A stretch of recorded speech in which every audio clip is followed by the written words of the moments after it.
Bom dia, Carlos. Obrigado pela apresentação e obrigado a todos pela participação no seminário de hoje. Como o Carlos comentou, hoje a gente vai falar de sensores de umidade e algumas formas que eles ajudam no monitoramento da água do solo, principalmente no caso de sistemas de irrigação.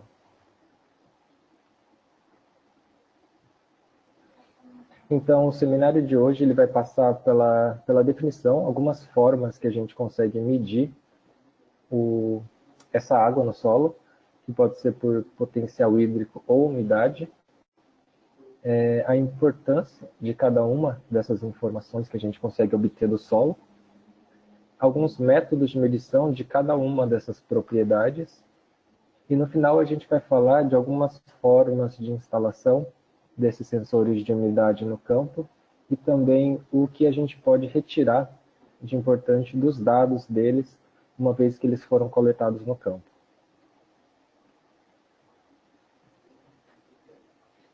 Então, a água no solo, ela pode ser medida de duas formas.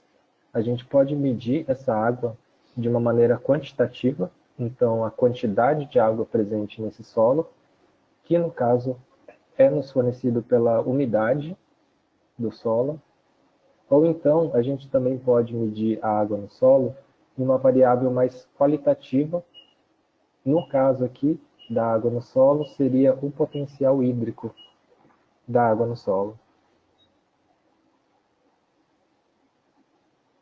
Então, primeiro, falando sobre a umidade do solo, a gente vai tentar definir o que seria essa umidade do solo. A umidade do solo é a quantidade de água que está presente na nossa amostra, no nosso campo, no nosso solo. E ela pode ser medida de duas formas. A gente consegue informar a quantidade de água presente no solo em uma unidade volumétrica. Então, nesse caso, a gente tem o nosso solo composto de três fases. A fase sólida, com a presença principalmente da parte mineral, matéria orgânica. Tem a parte da água no solo e também tem o volume ocupado do solo pelo ar, que são aqueles poros ocupados pelo ar. No caso da umidade volumétrica, a gente considera o volume total, incluindo as três fases, e separando o volume de água presente nesse solo. Já no caso da umidade do solo dada em massa, como a gente pode descartar a contribuição da massa do ar nessa conta, a gente mede a massa da água e a massa dos sólidos dele. Uma informação importante, no caso principalmente do seminário de hoje, é que os sensores que a gente utiliza em campo para medir a umidade do solo, eles só medem o conteúdo volumétrico da água. Então, todos os valores que a gente apresentar aqui de umidade do solo medida no campo, elas vão ser nessa base de volume.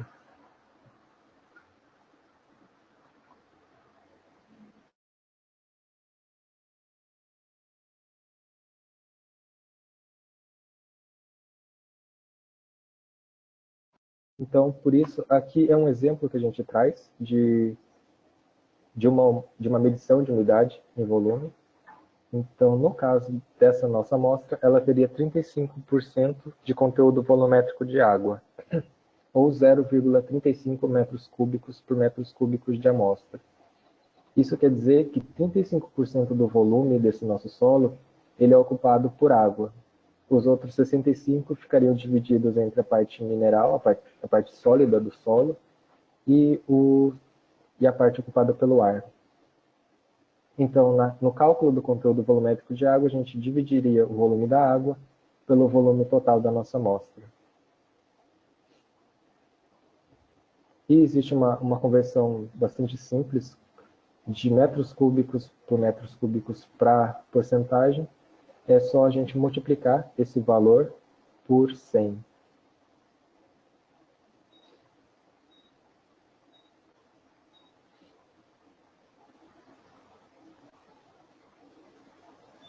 A gente consegue também, a partir do conteúdo volumétrico de água, chegar no... Perdão, aqui a gente consegue, com a massa da água, chegar no conteúdo volumétrico da nossa amostra. Isso porque se a gente coletar um volume de solo conhecido, com algum coletor que a gente consiga calcular esse volume de amostra, a gente já vai ter o volume total da nossa amostra e por densidade, como a gente conhece a densidade da água e depois a gente mede a massa dessa água, a gente transforma esse valor em volume de água.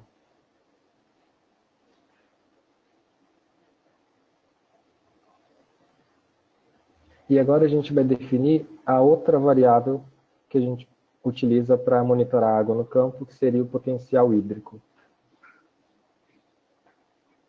Então, o potencial hídrico, ele é a energia requerida por quantidade de água para transportar uma quantidade infinitesimal de água da amostra para um referencial de água pura e livre. Essa seria a definição formal dela. No caso do potencial hídrico do solo, fica mais fácil entender que é aquela energia que é necessária para a gente tirar essa água do solo, ou principalmente no caso das plantas, para uso próprio. Então, quanto mais essa água ela estiver presa no solo, menos disponível para a planta, menor vai ser o valor do potencial hídrico. Então, a gente vai ver depois que a escala começaria em zero. E à medida em que a gente vai indisponibilizando essa água, ela vai ficando mais negativa. Ou seja, a gente precisa exercer uma energia maior no sistema para retirar essa água e fazer uso dela.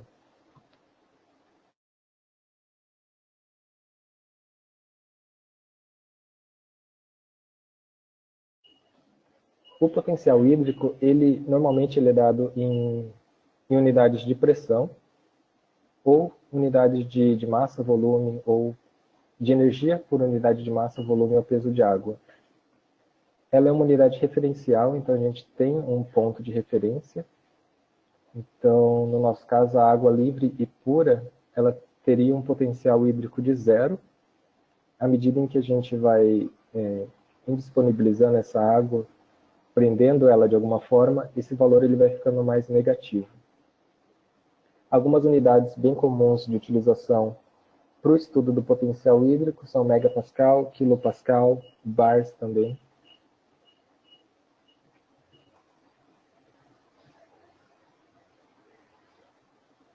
Essa é uma tabela de referência de algumas unidades que a gente pode encontrar o potencial hídrico nos estudos e também a relação entre elas.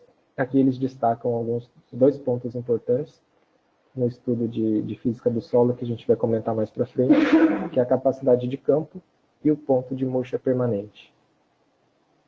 Então, aqui seriam joules por quilo e os seus equivalentes em megapascal, bars e assim por diante.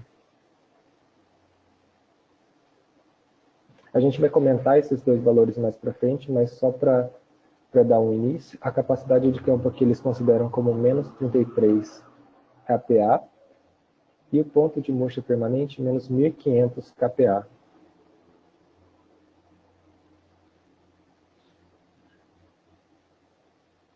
O potencial hídrico do solo ele é um potencial composto de quatro fatores, quatro outros potenciais. Então, seria a soma do potencial mátrico, que tem relação com as forças de absorção da água no solo, o potencial gravitacional, que tem relação com a posição da nossa amostra em relação ao campo gravitacional, o potencial osmótico, que tem relação com a presença, principalmente de solutos osmoticamente ativos, que alteram o conteúdo osmótico da nossa amostra. E, por último, o potencial de pressão, que tem relação com a presença ou não de algum tipo de sucção ou de pressão no nosso sistema.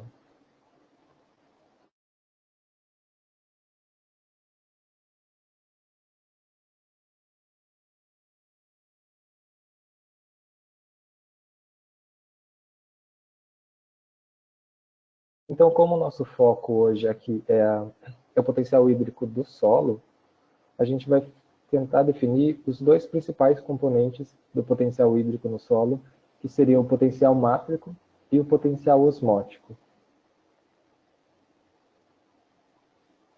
O potencial mátrico, como a gente mencionou anteriormente, ele vem da atração entre a água do nosso sistema e as partículas presentes naquele solo. Podem ser as partículas minerais, proteínas. E existem as forças adesivas e as coesivas que vão prender essa água. Então, à medida em que essa água vai se ligando a essas outras partículas do solo, ela vai ficando menos disponível para a planta utilizar e o nosso valor de potencial mátrico vai ficando menor, mais negativo. Então, a nossa água livre seria de zero de potencial mátrico e à medida em que ela vai se ligando às partículas do solo, ela vai ficando mais e mais negativa.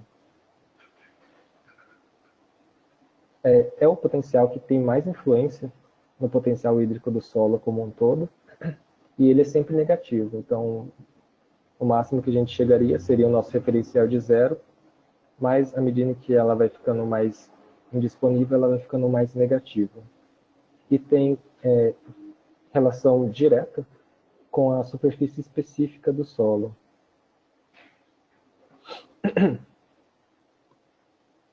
Então, esse esquema exemplifica o que acontece no sistema do solo. Então, existe a superfície das partículas sólidas do solo, e a água presente nesse sistema, ela pode se ligar à superfície dessas partículas por forças de adesão, ou então, entre elas mesmas, pela força de coesão. Então, quanto mais superfície a gente tem para as partículas interagirem e se ligarem, menor é o potencial hídrico desse solo.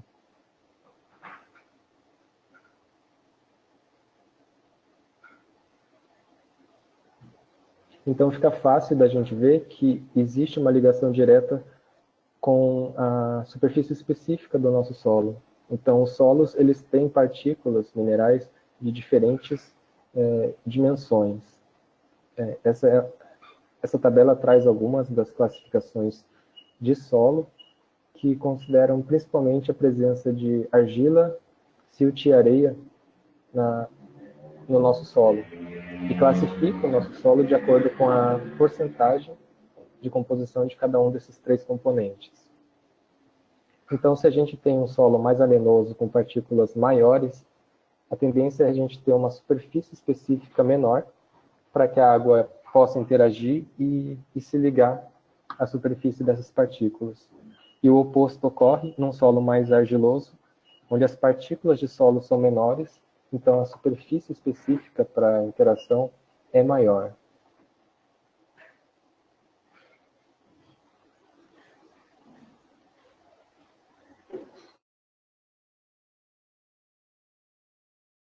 Já o segundo componente do potencial hídrico do solo, que tem maior peso, seria o potencial osmótico.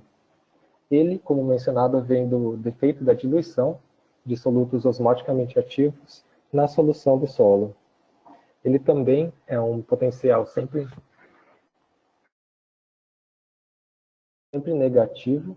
Então, a nossa água pura seria o nosso referencial de zero. À medida em que a gente vai adicionando solutos osmoticamente ativos dentro dessa solução, o potencial osmótico vai ficando mais negativo. Ele tem esse efeito em solos e afeta sistemas quando existe a presença de barreiras semipermeáveis que permita a troca do solvente.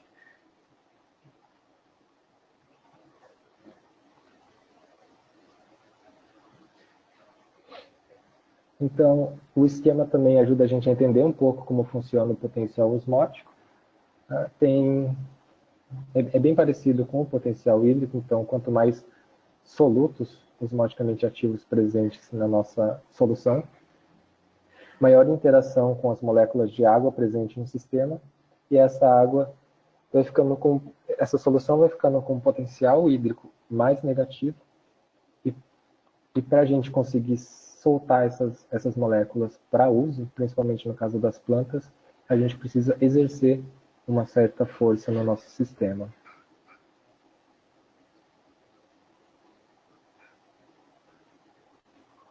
O potencial osmótico é um potencial que dá para ser calculado. Então, se nós soubermos a concentração dos solutos e a temperatura do nosso sistema, a gente consegue chegar no valor numérico do potencial osmótico.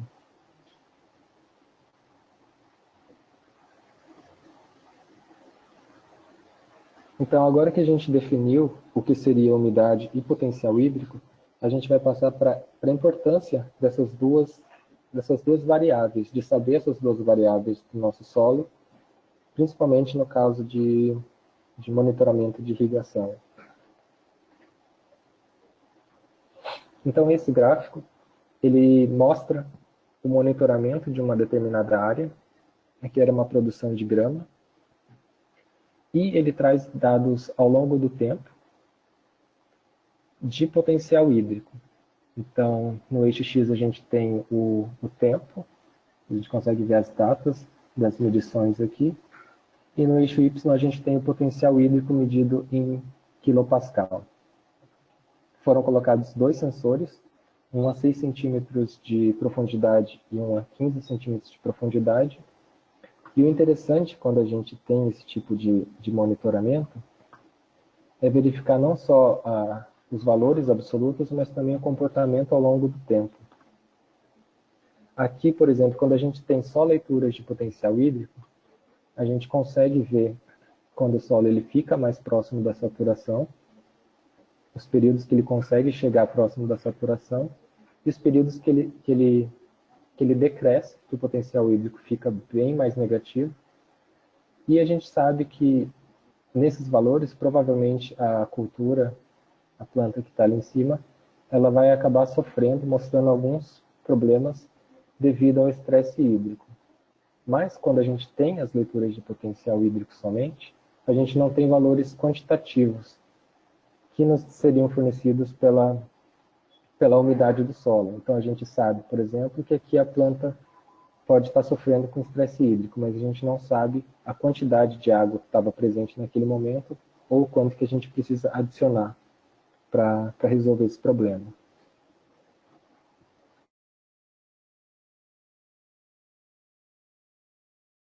Já nesse segundo caso, seria a mesma área, só que a gente isolou as leituras de umidade do solo.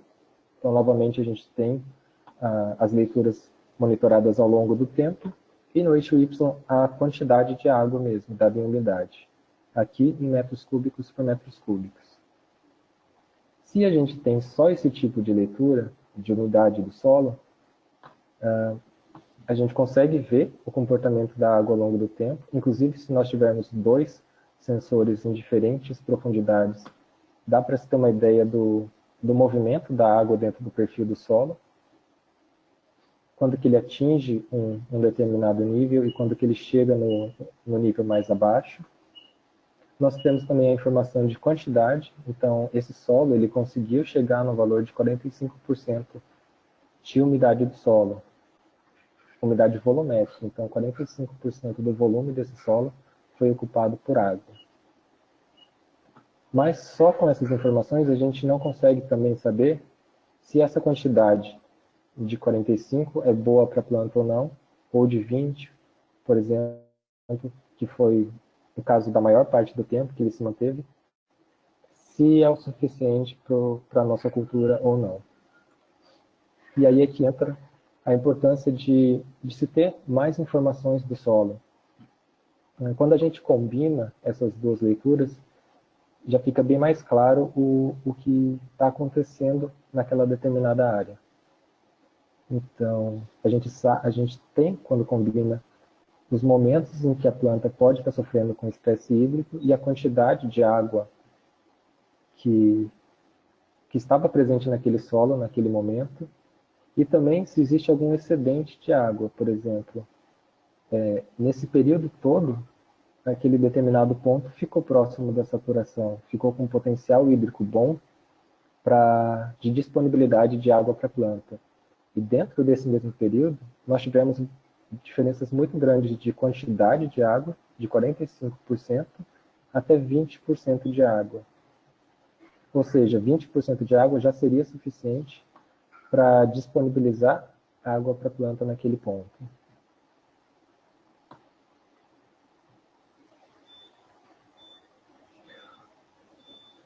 Um outro fator importante quando a gente conversa sobre umidade e potencial hídrico é saber que é o potencial hídrico que determina o movimento da água nos sistemas.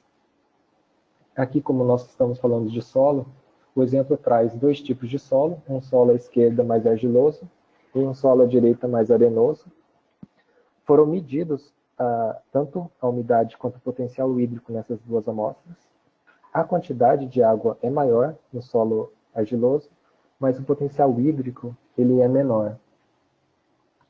Então, quando nós, no caso das duas amostras se encostarem, a água ela se movimentaria do solo mais argiloso, mais arenoso, perdão, para o argiloso, porque ele vai respeitar a grandeza do potencial hídrico.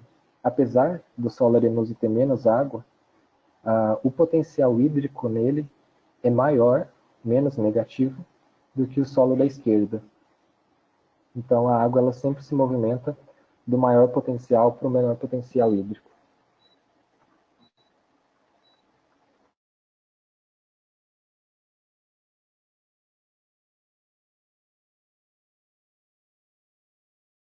Então agora a gente separou novamente as duas propriedades, falando primeiro sobre a umidade do solo. A gente vai tratar de algumas formas de se medir a umidade do solo em campo. Então, existem vários tipos de tecnologia que medem a umidade do solo em campo. Aqui a gente cita algumas delas. Por exemplo, a utilização de sonda de nêutrons para fazer a medição de umidade do solo. Existem sensores que usam pulsos de calor também para quantificar essa umidade do solo. E existem sensores que usam a teoria mais elétrica para calcular a umidade do solo. Como a intenção do seminário de hoje é tratar do monitoramento mais contínuo da umidade do solo, nós vamos focar nesse último modelo, que são sensores mais comuns para monitoramento contínuo de umidade do solo. Existem alguns que são mais pontuais, por exemplo, a sonda de nêutrons é um equipamento que a gente leva para campo para fazer leituras em diferentes pontos, mas não é um equipamento que fica instalado no campo monitorando ao longo do tempo. Então, esses sensores que trabalham com a teoria dielétrica, eles se baseiam na capacidade dos materiais de reter cargas elétricas. Então, ele funciona muito bem no solo, porque dentro dos componentes mais encontrados no solo, que é a matéria orgânica, o ar, as partículas minerais e a água, nós temos uma diferença muito grande na permissividade dielétrica da maioria dos componentes em relação à água. Então aqui a água está num extremo bem maior, bem oposto a todo o resto dos componentes do solo.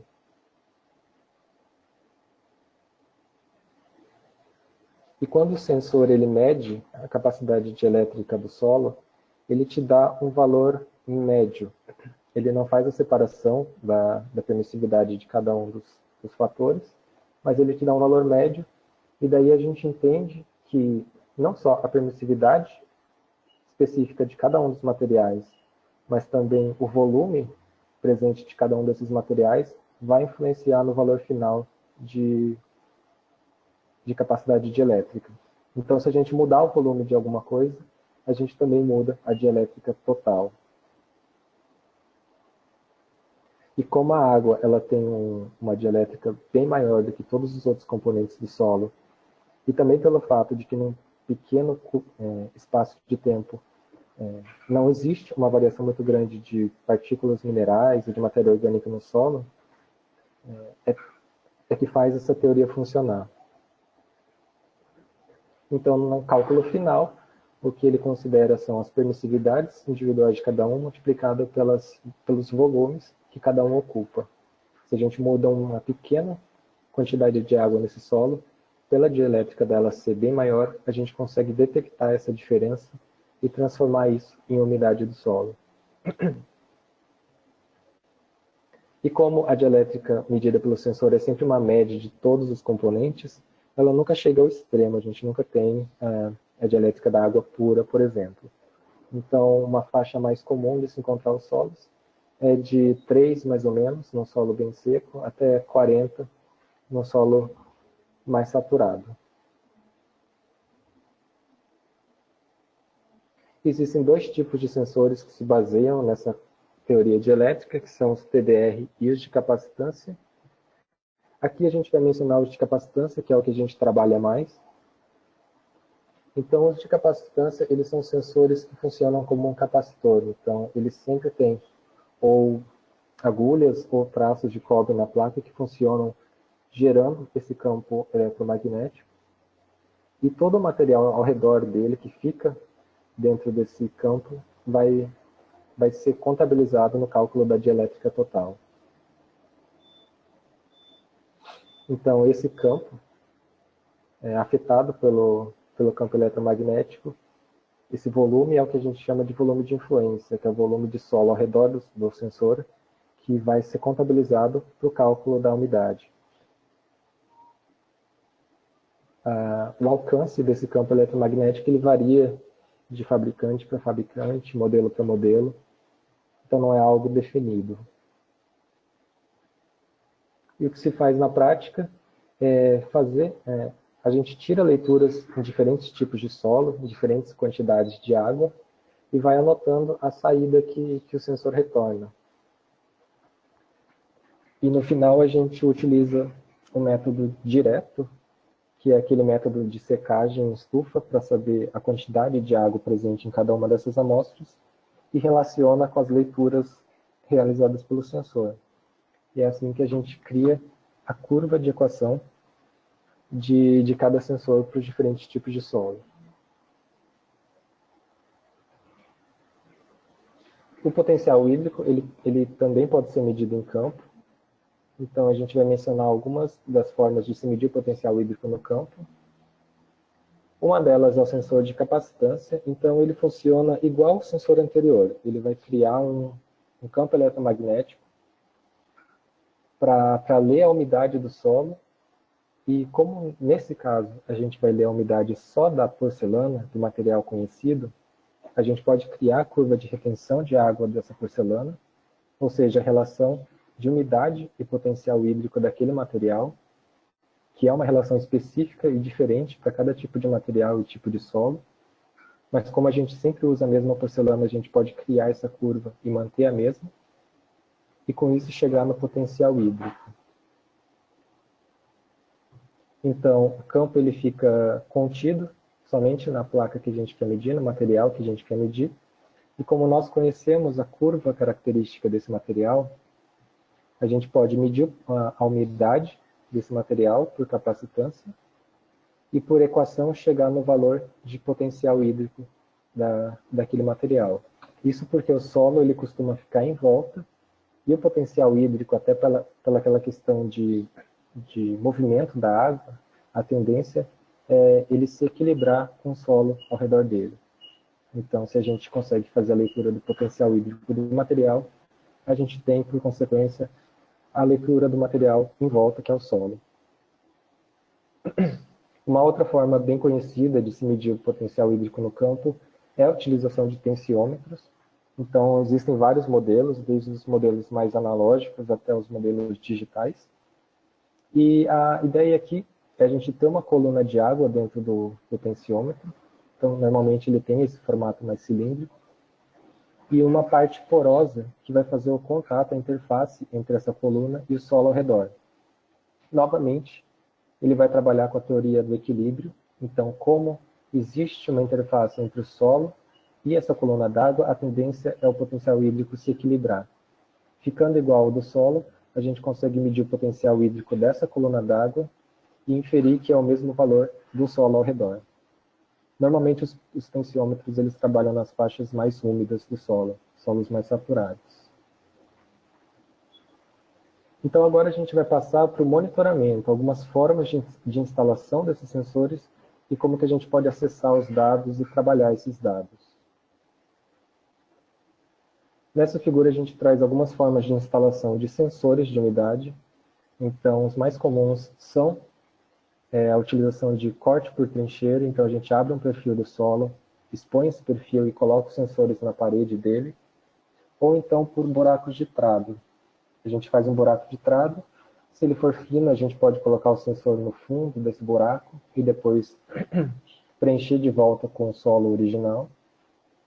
Ou então, tentando fugir dessa perturbação do solo em cima dele, a gente pode partir para variações, que é um trado maior, para a gente poder ainda conseguir colocar na parede do buraco, ou até em ângulo no solo, para que a gente não perturbe o solo logo em cima do sensor.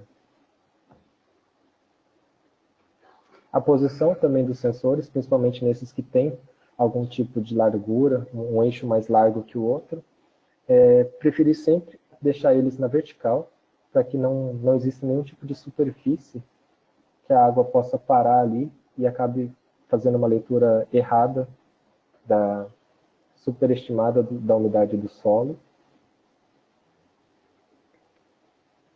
Nesse slide a gente tem algumas fotos de instalação por trincheira, então essa profundidade era bem rasa, a pessoa conseguiu fazer uma trincheira com uma pá, colocou o sensor na parede, lateralmente, tirou uma amostra de solo para fazer testes físicos desse solo, que a gente vai ver depois que é bastante importante também, e depois de colocado o sensor, a gente só repõe o solo original.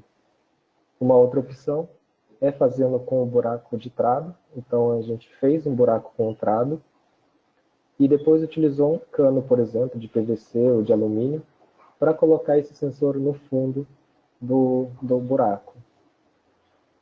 Depois a gente devolve o solo original de volta para o buraco e tenta compactar para tentar mimetizar o máximo possível a densidade original daquele ponto. Uma outra opção são os trados mais largos. Então a gente separa de volta o solo original tirado, de preferência na mesma ordem que ele foi tirado, para a gente devolver na ordem original para o buraco.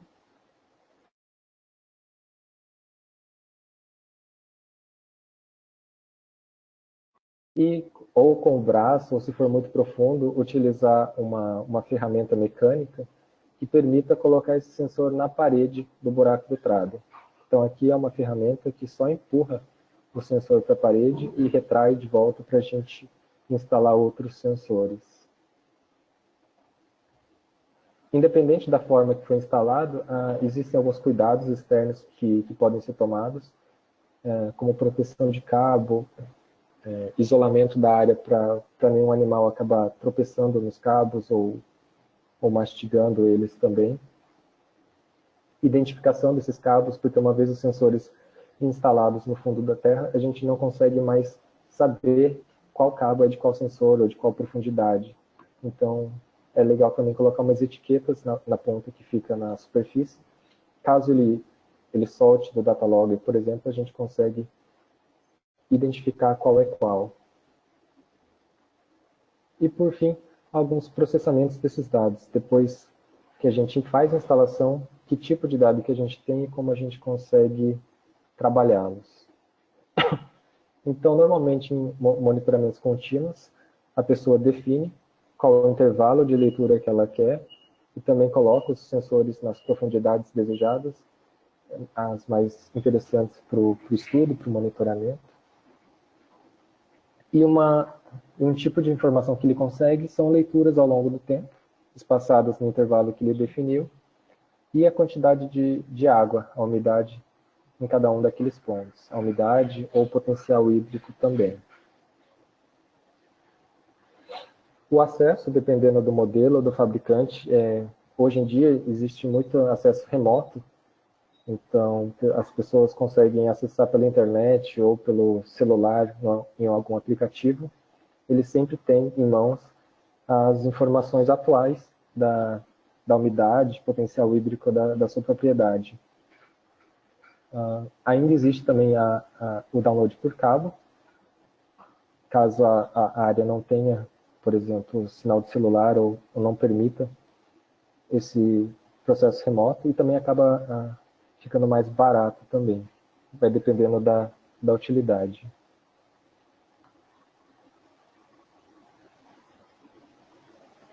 Então, como eu mencionei, os sistemas hoje, a maioria deles já dispõe para o produtor, para o pesquisador, na internet, no aplicativo no celular, então a pessoa não precisa ir mais para aquele local para fazer o download dos dados. Ela consegue, em tempo real praticamente, ver as leituras de umidade de cada um dos seus datalogs, ver também o comportamento ao longo do tempo, então ele tem acesso aos dados históricos, pode ver isso em formato de planilha ou em gráfico, que até fica mais fácil de saber quando que choveu, quando que não choveu, se precisa irrigar ou não. Esse é um exemplo de cálculo de irrigação que um colega da nossa empresa utilizou numa apresentação.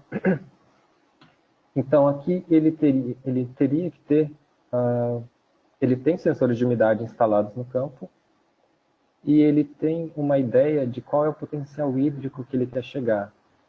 Então, nesse caso, a ideia era manter o potencial hídrico a 33 kPa,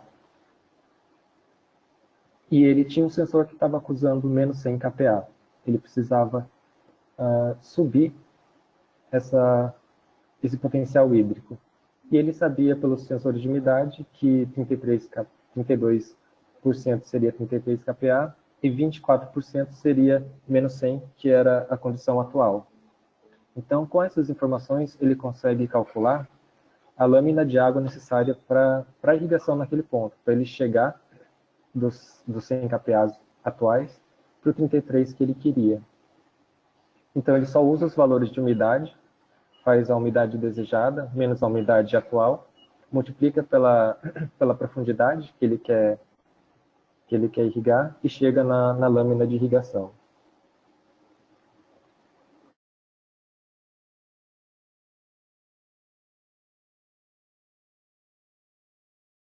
Uma outra ferramenta também disponível na internet e que ajuda, principalmente quem não conhece muito, que não tem muitas informações do próprio solo, é esse site do Dr. Sexton, no qual a gente coloca as porcentagens de areia e de argila do nosso solo, e ele faz uma estimativa do que seria o ponto de murcha permanente do nosso solo e a capacidade de campo, além de outras informações hidrológicas também. Só para constar aqui, o que seria o ponto de murcha permanente seria o limite inferior de água no solo. O ponto de murcha permanente é aquele valor de umidade em que a planta já não consegue mais retirar a água do solo para o seu uso, e ela chega a um nível de estresse que a gente não consegue recuperar mais, por isso o nome. E a capacidade de campo seria o oposto, seria o limite superior de água no solo, na onde nós saturamos aquele solo e já perdemos toda a água, todo o excesso de água por gravidade. Então, a capacidade de campo normalmente é alguns dias depois de uma irrigação ou de uma chuva forte, por exemplo. E, sabendo o limite superior ou o limite inferior, a gente tem uma ideia da água disponível para a planta. Mas lembrando que mesmo o ponto de murcha permanente sendo o limite inferior, as plantas normalmente elas sofrem por estresse hídrico bem antes de chegar nesse ponto. Esse ponto seria o crítico, realmente. Uma outra informação que a gente consegue tirar dos sensores de umidade é estimar a capacidade de campo com sensores de monitoramento contínuo. Então, esses sensores estavam instalados em uma determinada área. Então, houve um evento de irrigação ou de chuva, por exemplo, que saturou esse solo, e a gente vê um decréscimo muito rápido até o momento em que ele estabiliza. Então, dá para se estimar mais ou menos que essa seria a capacidade de campo, porque essa queda mais rápida provavelmente teria sido por perda por gravidade. Então, aqui é o excesso da água sendo perdida por gravidade até chegar a um valor estável, que seria a capacidade de campo. Isso funciona principalmente naqueles casos em que a gente tem uma evaporação mais baixa. Uma outra informação que é interessante também é que o potencial hídrico é uma leitura bastante dinâmica. Então, ele varia bastante. Quando a gente mencionou, por exemplo, 33 kPa como sendo capacidade de campo e menos 1,5 megapascal como sendo ponto de Murchie, são valores apenas de referência. Eles, na prática, não são iguais para todas as culturas, para todos os solos.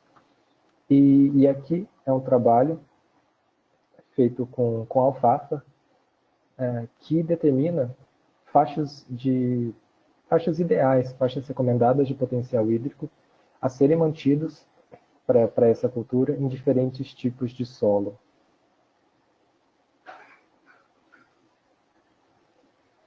Já existe também uma tabela para outras culturas também, que estimam qual seria a faixa ideal de potencial hídrico a ser mantida para as plantas, e elas variam tanto de planta para planta, quanto até dentro da mesma cultura, em diferentes fases da sua vida.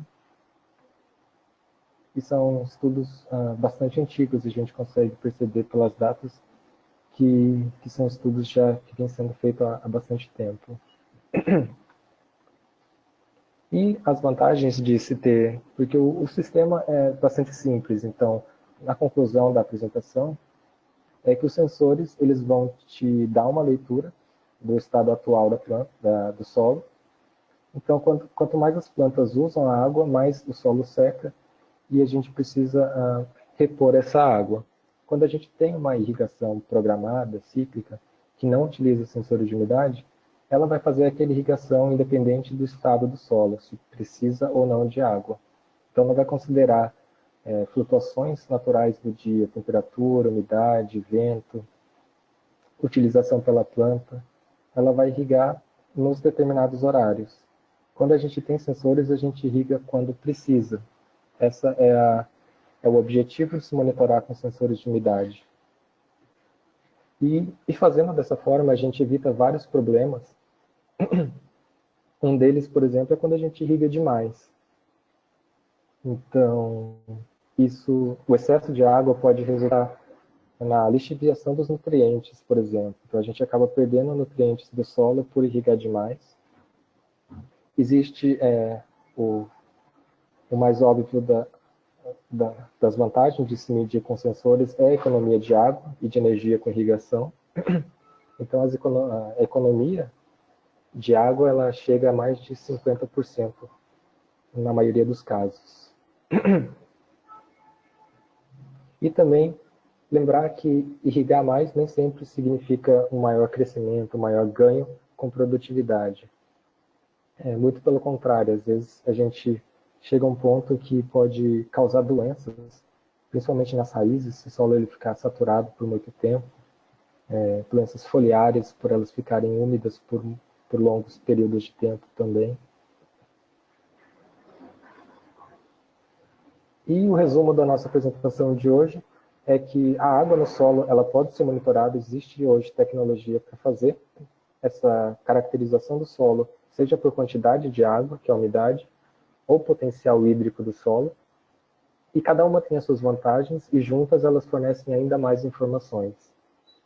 Os sensores de umidade, hoje a gente tem sensores que medem toda a amplitude do solo, então desde 0% até a saturação do solo, o que não acontece com o potencial hídrico, por exemplo. Então, sensores de potencial hídrico, a gente não tem um sensor que meça de 0 até o ponto de Murchie, ou até mais seco do que isso. Então, existem alguns sensores que medem mais solos saturados, como é o caso dos tensiômetros. Se a ideia é medir um pouco mais solos secos, então tem outros tipos de sensores que fazem essa leitura. Então, por isso que os sensores de umidade acabam sendo mais comuns para esse tipo de aplicação. Os valores de umidade e potencial hídrico são bastante dinâmicos. Então, outras informações do solo sempre ajudam na interpretação desses dados. Então, não só ter essas leituras sendo monitoradas ao longo do tempo, mas saber que tipo de solo que a gente tem, saber ter acesso a eventos de irrigação ou de chuva também são bastante úteis. E, por fim, o monitoramento da água, ela permite que a gente faça uma irrigação um pouco mais orientada. Em resumo, a gente irriga quando existe a necessidade de irrigação. E, normalmente, os ganhos com isso é economia de água, de energia, a gente perde menos nutrientes e também melhora a sanidade das plantas. A gente chegou ao final da nossa apresentação agora. Eu queria novamente agradecer a presença dos participantes. E agora a gente vai passar para a parte das perguntas e respostas. Só mais um lembrete. No mês que vem, nós estaremos presentes no Congresso Brasileiro de Ciência do Solo, que vai acontecer em Cuiabá. Então, eu queria deixar aqui o nosso convite para quem estiver presente nesse evento, passar no nosso stand, conhecer um pouco mais dos sensores de umidade, conversar um pouco sobre monitoramento de irrigação. Sejam bem-vindos para esse evento.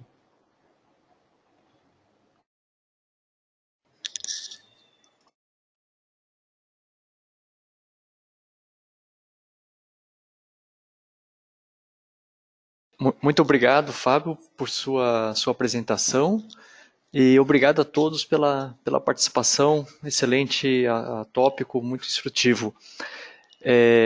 Aos que chegaram depois da abertura, somente relembrando que é possível baixar uma cópia dessa apresentação em PDF.